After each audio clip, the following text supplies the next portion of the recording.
दोस्तों, इस वक्त अफ्रीकी लीडर इब्राहिम ट्रैओरे का नाम दुनिया भर में चर्चा का विषय बना हुआ है। आपने जरूर किसी सोशल मीडिया प्लेटफॉर्म पर इनकी तस्वीरें या वीडियो देखी होगी। कई दशकों के बाद अफ्रीकी कॉन्टिनेंट में कोई ऐसा लीडर पैदा हुआ है जो न सिर्फ अफ्रीकियों के हक की आवाज को उठा रहा है, बल्कि अमेरिका, ब्रिटेन और फ्रांस जैसे देशों के जुल्म को भी एक्सपोज कर रहा है। तभी तो रूस के राष्ट्रपति व्लादिमीर पुतिन ने इब्राहिम ट्रैओरे के बारे में यहाँ तक कह दिया है कि वो आने वाले कुछ ही समय में मुसलमानों के सबसे ताकतवर नेता बनने वाले हैं। इतना ही नहीं, सोशल मीडिया पर लोग उन्हें सलाउद्दीन अय्यूबी से भी कंपेयर कर रहे हैं।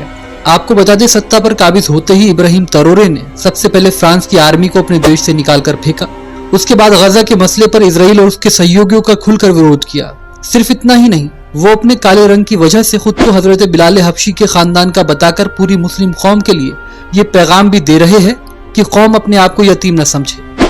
तो आज की अपनी इस रिपोर्ट में हम इब्राहिम ट्रैओरे की पूरी कहानी विस्तार से आपको बताएंगे और साथ में ये भी बताएंगे कि क्यों आने वाले कुछ सालों में वो बन सकते हैं मुस्लिम दुनिया के सबसे ताकतवर नेता।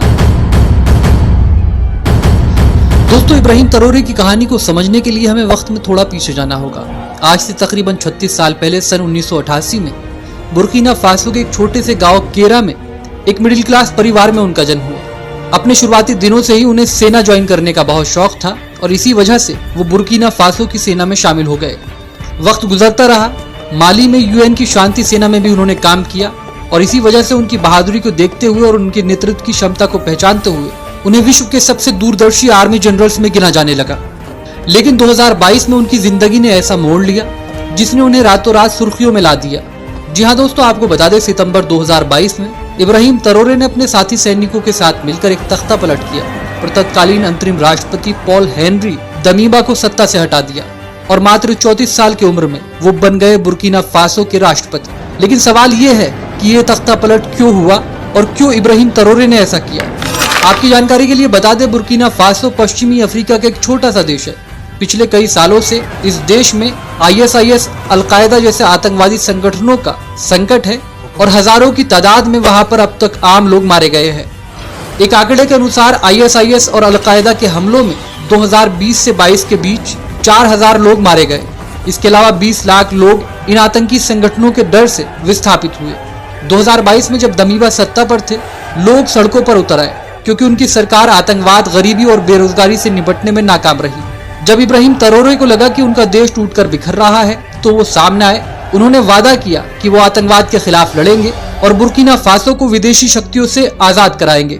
लेकिन क्या ये सब इतना आसान था? क्योंकि बुर्किना फासो पर फ्रांस का कंट्रोल था।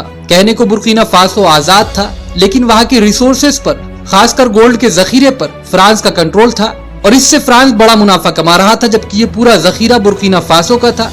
बमुश्किल 10% प्रॉफिट ही बुर्किना फासो की जनता तक पहुंचता था। और इसी सब को देखते हुए जब इब्राहिम ट्रैओरे ने सत्ता संभाली तो सबसे पहले उन्होंने फ्रांस को अपने देश से बाहर निकाल कर फेंका।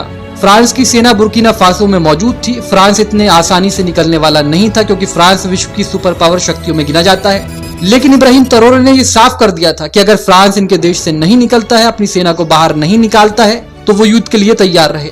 कहते हैं फ्रांस के राष्ट्रपति इमैनुअल मैक्रों बुर्किना फासो में नहीं उलझना चाहते थे। वो ट्रैओरे की आर्मी से नहीं टकराना चाहते थे और यही वजह रही कि उन्होंने शांतिपूर्वक ढंग से अपनी आर्मी को बुर्किना फासो से निकाल लिया। फ्रांस के निकलने के बाद ट्रैओरे ये बात जानते थे कि उन्हें अगर अमेरिका और ब्रिटेन जैसे देशों से निपटना है तो उन्हें रूस के करीब जाना होगा। लिहाजा इसके बाद उन्होंने रूसी राष्ट्रपति व्लादिमीर पुतिन से दोस्ती का हाथ बढ़ाया, जिसके बाद रूस के राष्ट्रपति व्लादिमीर पुतिन भी ट्रैओरे के साथ हो गए और उन्होंने इब्राहिम ट्रैओरे को आने वाले वक्त का एक बड़ा नेता तक कह दिया। इतना ही नहीं, रूस की तरफ से कई सैन्य उपकरण भी बुर्किना फासो को सप्लाई किए गए और आज के दौर में बुर्किना फासो रूस का एक स्ट्रेटेजिक पार्टनर बन चुका है। इब्राहिम ट्रैओरे की सबसे खास बात यह है जिसकी वजह से वो सिर्फ बुर्किना फासो में ही नहीं बल्कि पूरे अफ्रीकी कॉन्टिनेंट के युवाओं के बीच प्रसिद्ध हो रहे हैं। उनका कहना है कि वेस्टर्न जगत सदियों से हमारे क्षेत्र को लूटता आया है। हमारे सोने, हमारे यूरेनियम और अन्य संसाधनों की लूट एक लंबे अरसे से पश्चिमी जगत के कई देश करते आए हैं।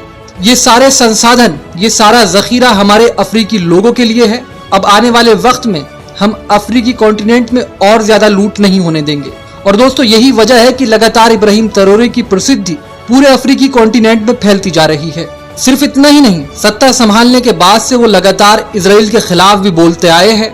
उन्होंने इजराइल की खुलकर मुखालफत की है। इजराइल, ब्रिटेन और अमेरिका जैसे देशों की वो खुलकर मुखालफत करते आए हैं।